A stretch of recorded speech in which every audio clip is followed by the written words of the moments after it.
দেখতে পাচ্ছি না। এই অবস্থায় চলতে পারে না, করেই ছাড়বো ইনশাআল্লাহ।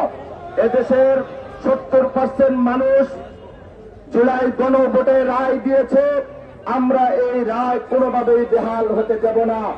আমরা আমাদের সর্বাত্মক চেষ্টার মাধ্যমে সরকারকে বাধ্য করব যে কোনো উপায়ে জুলাই যে গণভোটের রায়, মানুষ ভোটের মাধ্যমে যে গণভোট রায় দিয়েছে সেই রায়কে প্রতিফলন ঘটানোর।